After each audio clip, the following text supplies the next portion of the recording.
James. Hey, Leilani. Hello, everybody. It's good to be here. I'm very excited. Yeah, super excited to have you here. So what we've been talking about, this new Edu Jedi dictionary and all of its ramifications and what the future holds. So what we want to do right now is have you give us a snapshot of what's going on in Tucson, and then bring back in the rest of the conversation. And then after that, we're going to go to our final panel with you and Matt and Dr. Paul, so that we can just dig into some more. But let's talk about Tucson now for a little while. I've known you for a long time and think the world of you, as you know. So give us the update from Tucson Unified. Okay, so basically, it's really, first of all, it's really an honor for me to be here. Love to see some familiar faces. Matt and I go way back. Used to work for Matt back in the day. Taught me everything I knew. Yes, that's right. So if you don't like the presentation, just blame him. Thank you. It's God's little rewards, the gray beard, dealing with kids. So what I'd like to do. James, do you want a screen share? Yes. Okay, good. So I'm going to stop sharing. So while we're getting the technical piece out of the way, let me apologize profusely, okay? Because I just sort of got off on it. Can you guys see my screen? No, you're going to have to go down to the little screen share at the bottom. Yeah, we do this every day. It's like, okay, What am I doing? Okay, there we go. Okay, I'm going to turn my camera off for right now. Okay. So as far as what's going on in Tucson, this will not be dissimilar, I'm sure, to what's going on in your districts and districts across the world. Okay, so pandemic by definition is worldwide, right? So the wheel started turning, and this is a little thing I like to call the adventures of Captain Obvious, which is me. Okay, so there you go. Okay, so here we go. First of all, we'll set the expectations here. Okay, so that's me. There you go. Hi, I'm James Butler. Okay, so I just had to play that. Okay, that was really brief, but I just had to set the tone because this is along the lines of what we're all going through. Okay, so let's see here. So we can agree that the big red button has been pushed. Compliments of COVID. Okay, so I'm not here to, certainly not to make light of what's going on, but what I mean by that is, let's face it, we've been talking about, and some people have been doing it, things that we'd like to do now that we're in the 21st century with regard to education, teaching and learning with kids, and for whatever reason, we've had a mixture of success. Okay, now that the big red button has been pushed, those things that some of us thought we couldn't do or it was turned down, now all of a sudden it becomes a dramatic need, okay? So this is just some of the observations that I've noticed along this journey. Rapid change, okay? Tucson Unified School District, for those of you who may not know, is a school district located in southern Arizona, over 200 square miles, 86 campuses, and about 40,000, 42,000 students, K through 12. In that environment, we've had to come to the realization that we're in the maturation stage of the 21st century. In other words, so let me peel that back a little bit. So we know that the kindergartners going to school right now, there's a considerable amount of them that will probably be able to see the 22nd century. So given that that's the case, what legacy are they going to be able to tell their great grandkids about what it was like to go to school as the 21st century matures? So that's an awesome responsibility when we think about it. So in this era of rapid change, like we've never seen it before, it's incumbent upon us as educators and a community of learners not to dismiss ideas that we once thought were ridiculous, or, well, we can't do it. It's too much of a heavy lift, and that we need to embrace uncertainty. Okay, because we don't know what tomorrow looks like. For the first time ever in my educational career, I can't tell a parent when school's going to open. That's never happened to me before. Okay, so what have we been doing in Tucson Unified? We collectively got the brightest and biggest talent that we could find with across the district, and came up with, and I'm sure you guys have too, a remote learning plan.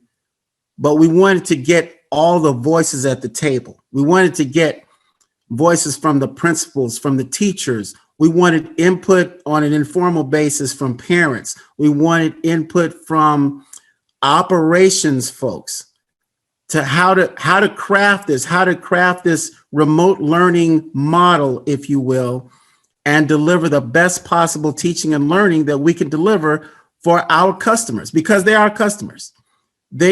People can get a hamburger anywhere. Okay. Back in the day when, growing up on the south side of Chicago, there were 2 hamburger restaurants right across the street from each other. One had a big M and the other one had a king. Okay. Fast forward, now you can get a hamburger anywhere. Okay. My concern is that when this subsides, that if we're not careful, our customers are going to go away and we're going to be Sears. I refer back to my days in Chicago again.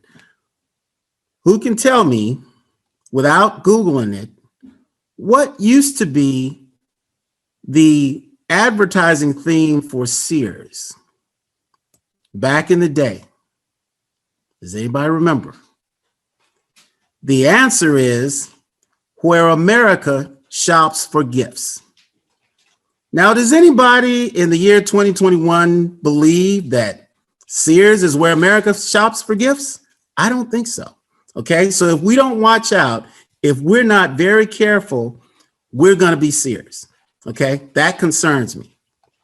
So and I'm sure it concerns you too. So we've made it a point to try to embrace this uncertainty and get the collective voices around the table from our entire community.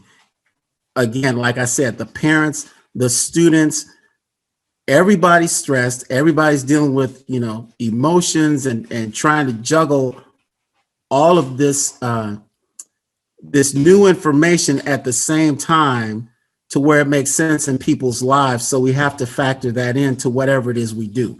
So we have a remote learning model. We are currently fully remote at this time. However, we have hubs around the district whereby students who need a place to go can, in fact, go to certain schools if they need somewhere to go during the day to be fed, to be educated remotely by our teachers. We have people on campus, including principals, as well as classified people to facilitate learning.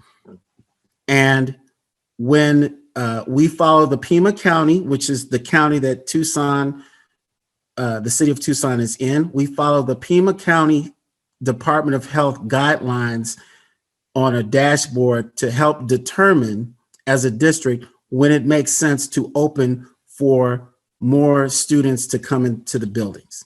So that's where that's what our governing board and what our superintendent, Dr. Gabriel Trujillo, decided that's what we're going to use to guide our thinking.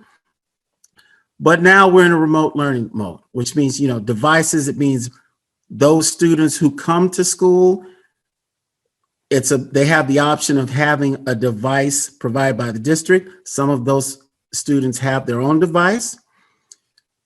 And that brings up the next point of, fluid logistics. And what I mean by that is, in order to pull this off, and this is what I mean by being Captain Obvious. I mean, I have no information that you guys don't already know, and I'm sure live every day.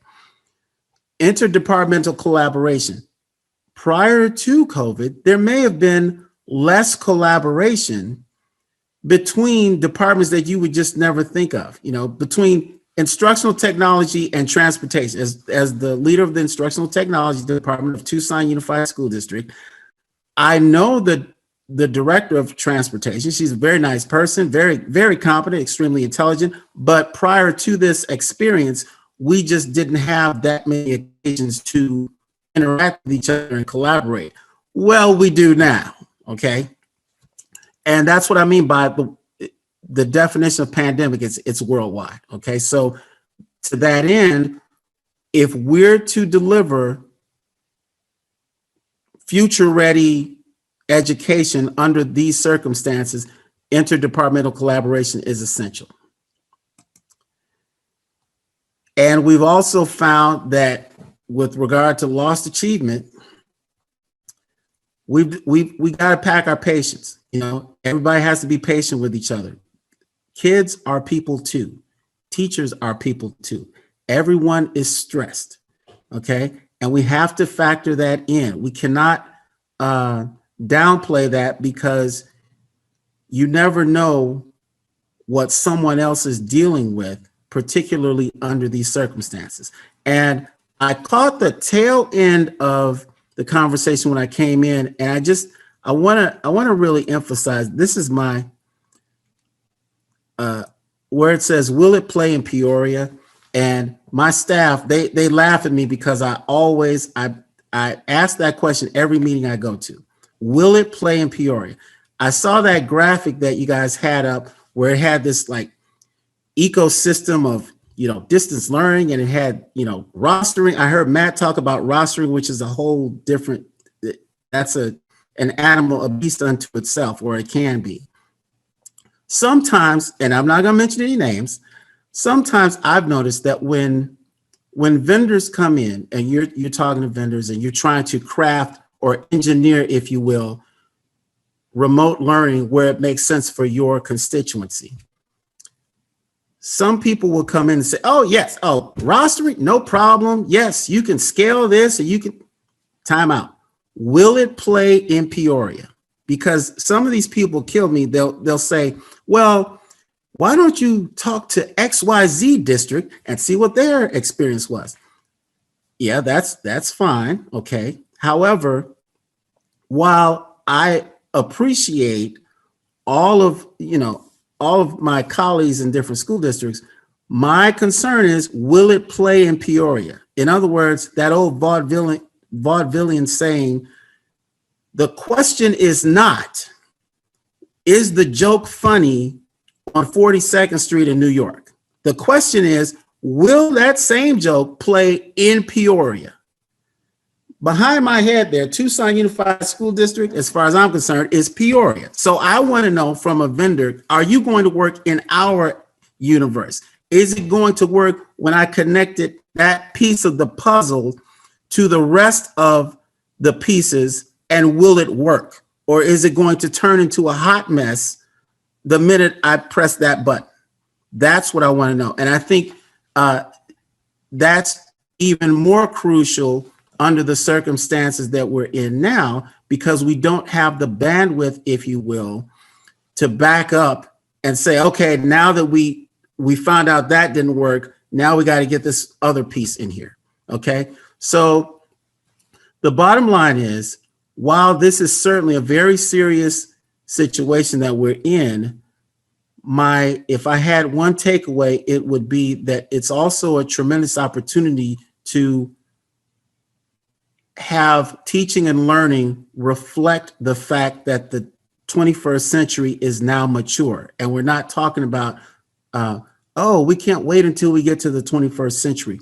We owe it to our students and our constituency, our customers, because that child is only in kindergarten once. Whether they're in kindergarten during a pandemic or not, that fifth grader, that senior, they're only in that grade once, and we only have one shot at this. And therefore, now that the big red button has been pushed, we need to do the very best we can to deliver high quality, world-class instruction, teaching and learning under the circumstances we've been given now. And that's That's my presentation. Wow. Wow. I wasn't ready to unmute so quickly. I had to quick unmute myself. So this is awesome. I love the perspective. And maybe just a couple more questions for you before we head off into the rest of the panel discussion for the rest of the hour. You know, a lot of people going into the pandemic and, they saw in late spring and all over the summer and coming back in the fall, they saw loss, unenrollment, disenrollment, however you're supposed to say it. Dallas told us they lost 13,000 kids at one point. LAUSD was at 40,000. San Diego Unified was over 10,000. We're very conservative right now as Learning Council. We think it's only about 3.6% of additional loss of enrollment for traditional public, because so many big districts are telling us they're confident the kids are coming back, because maybe they're rearranging stuff like you're saying. They're getting busy. They're like, let's get our act together, 22nd century. But what did you experience, and how are you progressing? So sometimes that whole forest for the tree, sometimes we don't see the forest for the trees model. And what I mean by that is we had pieces in place that we're finding out are so much more valuable now.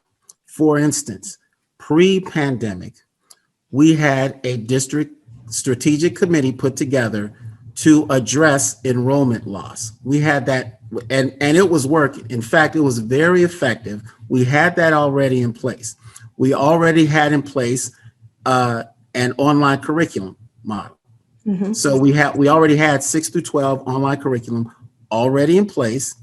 We had a district-wide, we utilize Office 365, we're Office 365 district. We had Zoom licenses. So then it became, okay, now we have to be smart about the tools that we already have, okay? And how do we deploy them in a way that makes sense for us? Again, going back to that will it play in Peoria piece. In addition to that, we've also, per our superintendent, we've also added personnel whose sole job it is to find out why people left, what can we do to get them back, and to fast track them coming back into our system. Because as our superintendent, Dr. Trio, put it, let's leverage those relationships that we already have. Mm-hmm. Okay. So those, we want to build on that. It's like, oh, you know what? We're sorry you left. Can you tell me why you left? Well, because my child needs, whatever it was, and I didn't think they were getting it, or I wasn't aware that you had this program. A lot of times it's that. And a lot of times it's people just don't know when to call, who to call for. Yeah, absolutely. Whatever. But I more need a little bit more to that, but the design, the structure, it's all about that. Because we saw so much of who left to go to homeschooling during the pandemic were people who were afraid. And this happened too in many places. Or they were helicopter parents over their kids during the Zooms, and they got frustrated with what the teacher was doing. They're like, I never knew your teachers did that. I don't like it. I'm out. Right. Which was scary, because then districts were like, thou shalt not peer over the shoulder of your own child in your own home. Really? Like that? And then parents were like, okay, authoritarianism, I'm out, right? And to that point, that's another piece that we are increasing our efforts in making sure that the parent, in fact, I had a slide on here. Did I put that on there? Let's see, will it play in Peoria? Oh, no. Okay, so in a previous life, in a previous district, I ran a little program called, Miranda Magic School Bus, All it was field trips during the summer, Because I was tired when we moved to California. When we moved to Arizona, I was tired of kids telling me, Mr. B, there's nothing to do around here. There's nothing to do. I'm bored during the summer. So in my office in my previous district, I would walk past the fleet of buses that would just sit there because it's the summertime. So I said, okay, well, we'll schedule field trips. We scheduled some field trips, and then the parents when they would drop off the kids to get on the bus to go, they called me aside. James, can you come here for a second? Sure. And I thought, oh man, I did something wrong. Can we go? And it just blew my mind. I didn't expect that. Okay. So in my mind, the way my gears work in my head, we're intent on using that same model, meaning let's include the parents. We have to, and the grandparents / caregivers, guardians who may or may not feel comfortable with technology. And we do not want to add frustration to an already tense situation sometimes. So we want to, Tucson Unified School District is working towards having, scaling up parent classes so they can feel comfortable with, here's how you log in to see your students' grades. Here's what your child is doing during the day. Here's the schedule. If you have any questions, here's what you do. You click this button, that we want people to feel more comfortable with technology. So we're expanding what we mean by teaching and learning to include parents and caregivers and guardians. Do you think it goes so far then, James, as to embracing the gift of actually just 100xing your staff by co-opting all parents and putting them all in sort of like little mini summer boot camps and having them take on even more responsibility, not just the tech, but the flow and here's what's going to happen next. And I think this is a gift. And I don't know if schools are truly leveraging it to the level they could be. I think it could be like huge and a move to stop the disenrollment by like this maximum involvement. What are your thoughts on that? Did I just lose you? Did we just lose him? James, where are you, James? I think we just lost him. No, he's still there. Oh, you're still there. You're just on mute. Somehow you muted. My internet connection is spotty. Is there anybody, a techie in the house? No, I'm just kidding. What's this man? Sorry about that. Yeah. So I'm sorry, what was the question there, Leilani? What are your thoughts on like really co-opting the workforce that is the parents beyond just now you understand the tech a little bit, but like, hey, let's you're in charge. Like, here's all the stuff you got to do with these kids and like really making them enthusiastic co-contributors, especially for the remote ones. But now, just even the hybrid, maybe they're in 2 days a week and not in the other days a week and I think this is a gift. I think all this parent involvement is a real gift and we're not really leveraging it. Absolutely. Couldn't agree. Well, and to that point, so there are pieces in place that we're fortunate enough to have that work towards building those, because to me, it comes down to relationships and it's a cultural thing in terms of building a culture of teaching and learning. If you're going to build a culture of teaching and learning that is effective and sustainable, you start with the child's first teacher, the parent.